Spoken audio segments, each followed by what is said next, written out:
नमस्कार दोस्तों, बहुत बहुत स्वागत है आप सबका सरकारी परीक्षा चैनल में, जिसमें रोज सुबह 6:30 बजे आपके लिए एक वीडियो दी जाती है और इस वीडियो में डिस्कस किया जाता है करंट अफेयर्स यानी कि समसामयिक विषयों पर आधारित कुछ इंपॉर्टेंट एमसीक्यूज को। तो दोस्तों, हम आज भी डिस्कस करने वाले हैं कुछ इंपॉर्टेंट एमसीक्यूज को जो कि आपके आने वाले कॉम्पिटिटिव एग्जाम्स में पूछे जा सकते हैं, उसके लिए बहुत ही रिलेवेंट हो सकते हैं। इसलिए वीडियो को पूरा देखिएगा, लास्ट तक देखिएगा और जो भी जानकारी आपको इंपॉर्टेंट लगे आप उस जानकारी को याद करने के साथ साथ नोट जरूर करिएगा। राइट दोस्तों, तो टाइम को बिना वेस्ट किए शुरू करते हैं हमारा आज का ये वीडियो और देखते हैं पहला क्वेश्चन। तो फर्स्ट क्वेश्चन है, सारा Gill has become the first transgender doctor of which country. सारा गिल किस देश की पहली ट्रांसजेंडर डॉक्टर बनी है? तो यहां पे ऑप्शंस गिवन है, इंडिया, पाकिस्तान, बांग्लादेश या इंडोनेशिया। तो यहां पे सही ऑप्शन मैं आपको बता दूं, सही ऑप्शन यहां पे है पाकिस्तान। जी हाँ दोस्तों, पाकिस्तान की सारा गिल ट्रांसजेंडर हैं जो कि पाकिस्तान में पहली ट्रांसजेंडर डॉक्टर बनी है। नाम याद कर सकते हैं सारा गिल, और कंट्री का भी नाम आप अच्छे से याद कर लें, पाकिस्तान। जी हाँ दोस्तों, सारा गिल पाकिस्तान की हैं और उन्हें पहली मतलब कि पाकिस्तान की पहली ट्रांसजेंडर डॉक्टर बनने का गौरव हासिल हुआ है। मैं आपको बता दूं कि सारा ने कराची यूनिवर्सिटी से एमबीबीएस पास किया है और सबसे खास बात यह है कि सारा जो है मतलब इस छोटी सी उम्र में, अभी उनकी 23 इयर्स एज है। आप एज भी यहाँ पे देखिए याद कर लें, ये भी एक तरीके से पूछा जा सकता है 23 इयर्स। तो 23 इयर्स इनकी एज है और इस छोटी सी एज में वो एक एनजीओ भी चलाती हैं जिसका नाम है जेंडर इंटरेक्टिव अलायंस। तो यहाँ पे एनजीओ भी इंपॉर्टेंट है, वो भी मैं यहाँ पे लिख दे रहा हूँ। एनजीओ का जो नाम है वो है जेंडर इंटरेक्टिव अलायंस। राइट, क्या है? Gender interactive alliance. तो आप ये भी अच्छे से याद कर लें। राइट, तो जेंडर इंटरेक्टिव अलायंस नामक एनजीओ चलाती हैं सारा गिल, और ये जो एनजीओ है वो विशेषकर ट्रांसजेंडर्स के अधिकारों के लिए या उनकी जो भी समस्याएं हैं उनके लिए ये एनजीओ काम करता है। और अगर हम यहाँ पे ट्रांसजेंडर्स के अधिकारों का पाकिस्तान के कॉन्टेक्स्ट में देखें तो मैं आपको बता दूं कि पाकिस्तान में ट्रांसजेंडरों के लिए उनके अधिकारों की रक्षा और भेदभाव को रोकने के लिए 2018 में एक विशेष कानून को पारित किया जा चुका है और इसी कानून के तहत एक तरीके से वहां पे ट्रांसजेंडर्स जो नागरिक हैं उनका रजिस्ट्रेशन भी स्टार्ट हो चुका है। राइट दोस्तों, तो काफी एक तरीके से बड़ी और अच्छी पहल पाकिस्तान के द्वारा ट्रांसजेंडर्स के लिए। देखिए यहाँ पे ट्रांसजेंडर्स की जब भी बात होती है तो एक कहीं ना कहीं ये राइट्स का मामला एक तरीके से, या राइट्स जो भी ह्यूमन राइट्स हैं उनके तहत एक तरीके से बहुत बड़ा सब्जेक्ट बन जाता है। खासतौर पर अगर आप सिविल सर्विसेज की तैयारी कर रहे हैं तो उस तैयारी के कॉन्टेक्स्ट में आप ट्रांसजेंडर्स को एक तरीके से टॉपिक के रूप में लें, और खासतौर पे इंडिया और इंडिया की जो नेबरिंग कंट्रीज हैं वहां पे क्या सिचुएशन है, वहां पे किस तरीके से राइट्स दिए जाते हैं या उनको राइट्स देने के लिए किस तरीके के हाल ही में लॉज वहां पे बनाए गए हैं, कौन से सुधार किए गए हैं, या खासतौर पे इंडिया में सुप्रीम कोर्ट उसको किस तरीके से देखता है या सुप्रीम कोर्ट के क्या क्या इंपॉर्टेंट डिसीजंस रहे हैं, ये सारी की सारी चीजें आपको डिटेल में जरूर पढ़ना चाहिए अगर आप सिविल सर्विसेज की तैयारी कर रहे हो। राइट, नाउ देखते हैं next question. Which of the following place has been declared as the new capital of Indonesia? निम्नलिखित में से किस स्थान को इंडोनेशिया की नई राजधानी घोषित किया गया है? तो यहाँ पे ऑप्शंस गिवन है, जकार्ता, सुराबाया, बेकासी या नुसंतरा। तो यहाँ पे सही ऑप्शन जान लीजिए, सही ऑप्शन यहाँ पे है नुसंतरा। जी हाँ दोस्तों, इंडोनेशिया की नई राजधानी है नुसंतरा। इस नाम को आप अच्छे से याद कर लें, मतलब कि कंट्री का और इस कैपिटल सिटी का एक तरीके से दोनों का आपस में अच्छे से नाम याद रखें। इंडोनेशिया की नई राजधानी बन गई नुसंतरा, और पुरानी राजधानी कौन सी थी वो भी आपको बताना है कमेंट में। आपको ऑप्शन में भी अवेलेबल है, बताना है कौन सी है, आपको मालूम होना चाहिए। देखिए कई बार क्या होता है छोटे छोटे एग्जाम्स में दूसरे जो कंट्रीज हैं, खासतौर पे जो इंडिया की नेबरिंग कंट्रीज हैं या इंडिया के जिसके साथ अच्छे रिलेशंस हैं, उन कंट्रीज की कैपिटल्स के टर्म में भी क्वेश्चन बन जाते हैं। राइट दोस्तों, तो आपको ये इन कंट्रीज के कैपिटल्स का भी नाम अच्छे से पता होना चाहिए। तो इंडोनेशिया की नई राजधानी बनी है नुसंतरा।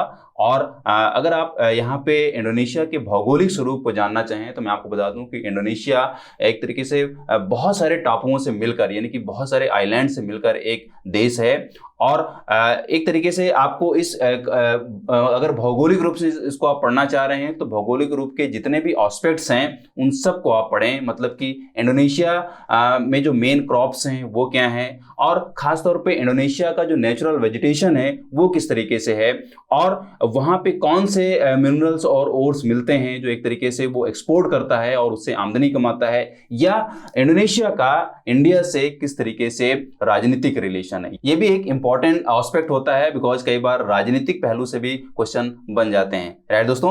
नाउ देखते हैं next question. India ratings and research private limited के अनुसार वर्ष 2022 और 23 में देश की अर्थव्यवस्था को वार्षिक आधार पर कितने प्रतिशत बढ़ने की संभावना है? तो यहाँ पे ऑप्शंस गिवन है 7.6%, 8.0%, 9.2% या 9.8%।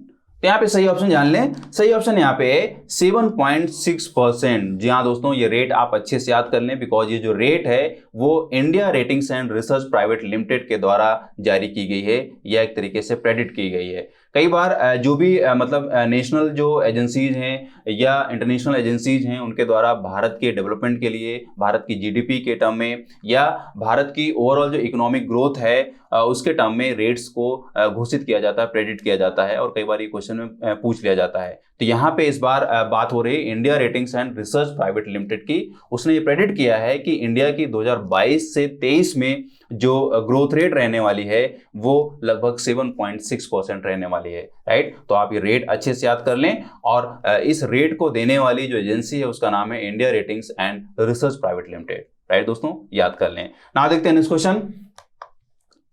Which cricket player has been named as the captain of ICC Men's T20 Team of the Year 2021? किस क्रिकेट खिलाड़ी को ICC Men's T20 Team of the Year 2021 के कप्तान के रूप में नामित किया गया है? तो यहाँ पे ऑप्शंस गिवन है विराट कोहली, बाबर आजम, डेविड मिलर या मिशेल मार्श। तो यहाँ पे सही ऑप्शन जान लें। सही ऑप्शन यहाँ पे है बाबर आजम। जी हाँ दोस्तों, बाबर आजम को ICC men's T20 team of the year 2021 के कप्तान के रूप में नामित किया गया है या चुना गया है। आपको मालूम होना चाहिए कि आईसीसी जो है वो हर साल एक तरीके से 11 लोगों की सर्वश्रेष्ठ, मतलब कि जो पूरे वर्ल्ड में जो सर्वश्रेष्ठ खिलाड़ी हैं उनके लिए 11 लोगों की टीम बनाती है, और उस टीम को एक तरीके से उस साल की, मतलब उस कैलेंडर ईयर की टीम घोषित करती है। जी हाँ दोस्तों, मतलब यह है कि ICC team of the year पुरुषों के क्रिकेट में 11 सर्वश्रेष्ठ खिलाड़ियों को एक तरीके से सेलेक्ट करती है, उनको रिकॉग्नाइज करती है, जिन्होंने एक कैलेंडर वर्ष में अपने प्रदर्शन से सभी को एक तरीके से प्रभावित किया हो। और ये जो मतलब प्रदर्शन है, चाहे वो बल्लेबाजी में हो, चाहे वो गेंदबाजी में हो, या अपने ऑलराउंडर परफॉर्मेंस से, मतलब इसमें किसी क्रिकेटर के ऑलराउंडर परफॉर्मेंस को भी एक तरीके से देखा जाता है, राइट दोस्तों।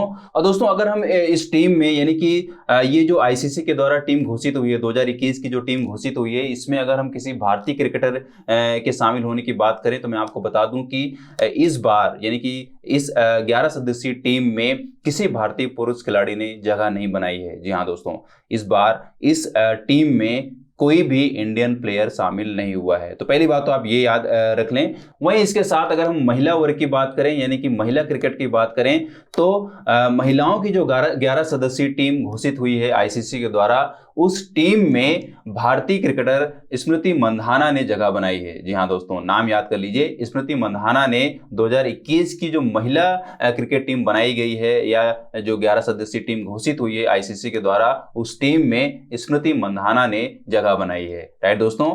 मैं यहाँ पे नाम लिख दे रहा हूँ, आप अच्छे से याद कर लीजिए, स्मृति मंधाना। और पुरुषों में जैसे मैंने आपको बता दिया है कि इस बार पुरुष क्रिकेटर में से किसी ने इस टीम में जगह नहीं बनाई है, राइट दोस्तों, अच्छे से याद कर लें। नाउ देखते हैं next question. Who has been appointed as independent chairman of Unity Small Finance Bank? Unity Small Finance Bank के स्वतंत्र अध्यक्ष के रूप में किसे नियुक्त किया गया है? तो यहाँ पे ऑप्शंस गिवन है डॉक्टर सुभाष खुंटिया, संजय अग्रवाल, विनोद राय या गोविंद सिंह। तो इनमें से सही ऑप्शन जान लीजिए। सही ऑप्शन यहाँ पे है विनोद राय। जी हाँ दोस्तों, विनोद राय को यहाँ पे यूनिटी स्मॉल फाइनेंस बैंक के स्वतंत्र अध्यक्ष के रूप में नियुक्त किया गया है, यानी कि इंडिपेंडेंट चेयरमैन के रूप में ये पद दिया गया है। तो इंपॉर्टेंट अपॉइंटमेंट के तहत इसको भी पूछा जा सकता है। नाम आप याद कर लें और बैंक का नाम याद कर लें। बैंक है unity small finance bank, right दोस्तों। बढ़ते हैं नेक्स्ट सवाल की तरफ। नेक्स्ट क्वेश्चन है, Who has been awarded with the prestigious Genesis Prize 2022 for the development of COVID-19 vaccine? Covid vaccine के विकास के लिए प्रतिष्ठित जेनेसिस पुरस्कार 2022 से किसे सम्मानित किया गया है? तो यहाँ पे ऑप्शंस गिवन है अल्बर्ट बॉर्लो, डॉक्टर कृष्णा एल्ला, अदार पूनावाला या पंकज पटेल। तो यहाँ पे सही ऑप्शन जान लें। सही ऑप्शन यहाँ पे है अल्बर्ट बॉर्लो। जी, तो अल्बर्ट बोर्ला को ये अवार्ड दिया गया है। और मैं आपको बता दूं, अल्बर्ट बोर्ला फाइजर बायोनटेक कोविड-19 वैक्सीन से जुड़ा हुआ नाम है। जहां दोस्तों फाइजर बायोनटेक कोविड-19 वैक्सीन को डेवलप करने के लिए अल्बर्ट बोर्ला को यह पुरस्कार दिया गया है। काफी अहम पुरस्कार होता है दोस्तों, आप इस पुरस्कार का नाम अच्छे से याद कर लें, जिसका नाम है जेनेसिस पुरस्कार यानी कि जेनेसिस प्राइज। जी हाँ दोस्तों, जेनेसिस प्राइज जो है वो एक तरीके से सालाना दिया जाता है और इसकी जो कैश प्राइज रखी जाती है वो $1 मिलियन रखी जाती है। कितनी रखी जाती है? $1 मिलियन रखी जाती है, राइट। तो ये भी एक तरीके से इंपॉर्टेंट है। कैश प्राइज जो है उसको भी आप याद रखें, $1 मिलियन कैश प्राइज रखी जाती है। और खास बात क्या है?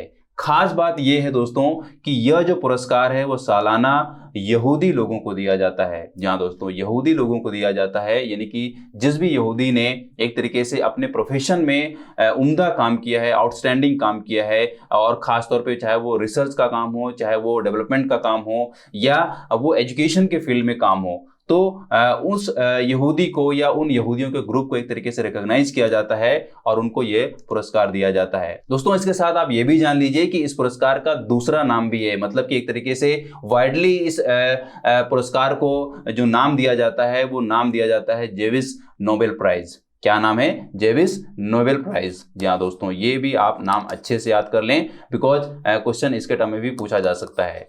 तो एक तरीके से यहूदियों का ये नोबेल प्राइज है, राइट। क्यों ये दिया जाता है? बिकॉज एक तरीके से यहाँ पे पूरे वर्ल्ड में जो यहूदी हैं उन यहूदियों के एक तरीके से डेडिकेशन को या उन यहूदियों के योगदान को रिकॉग्नाइज करने के लिए दिया जाता है। मतलब कि जिस भी यहूदी ने अपनी फील्ड में उम्दा काम किया है, आउटस्टैंडिंग काम किया है, उसको रिकॉग्नाइज करने के लिए, उसको ऑनर करने के लिए ये पुरस्कार दिया जाता है, राइट। तो इसके डिटेल में आप जरूर जा सकते हैं, जेनेसिस प्राइज कब शुरू किया गया था और इसको स्टार्ट करने का उद्देश्य क्या रहा है, ये भी आप डिटेल में पढ़ सकते हैं, राइट दोस्तों। नाउ देखते हैं नेक्स्ट क्वेश्चन।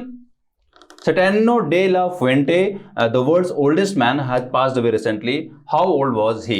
हाल ही में दुनिया के सबसे बुजुर्ग पुरुष सैटर्नो डे ला फुएंटे का निधन हो गया है। वह कितने वर्ष के थे?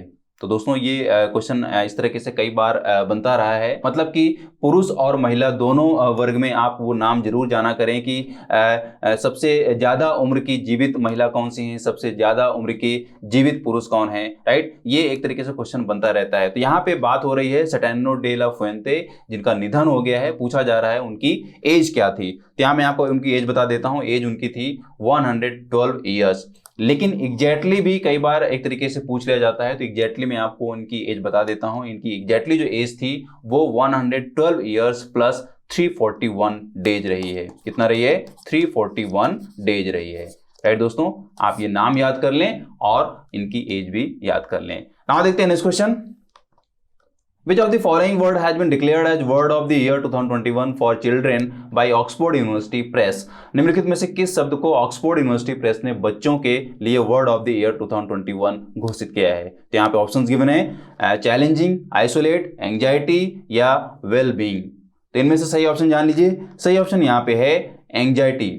जहां दोस्तों एंजाइटी वर्ड को यहाँ पे घोषित किया गया वर्ड ऑफ द ईयर 2021, और वो भी बच्चों के लिए। और किसके द्वारा घोषित किया गया है? ऑक्सफोर्ड यूनिवर्सिटी प्रेस के द्वारा घोषित किया गया है। मैं आपको बता दूं कि लंदन में लगभग 8000 बच्चों में एक तरीके से ये सर्वे किया गया था और उनको कई सारे वर्ड्स दिए गए थे, और ये जो वर्ड्स थे वो एक तरीके से वेल बीइंग से रिलेट कर रहे थे, या यूं समझ लीजिए कि हेल्थ से रिलेटेड वर्ड्स थे।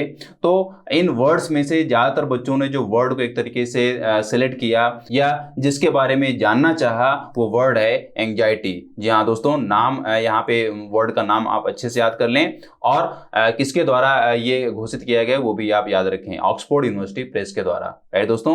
और यहाँ पे जितने भी ऑप्शंस हैं, option A, B and D, ये सारे के सारे वर्ड जो हैं एक तरीके से सर्वे में रखे गए थे, मतलब बच्चों के बीच ये वर्ड्स रखे गए थे और उनसे पूछा गया था कि वो इस वर्ड का मतलब जानते हैं या नहीं जानते हैं, या जानते भी हैं तो उसको किस तरीके से डिफाइन करेंगे, राइट दोस्तों। तो वर्ड आप याद कर लें। नाउ देखते हैं नेक्स्ट क्वेश्चन।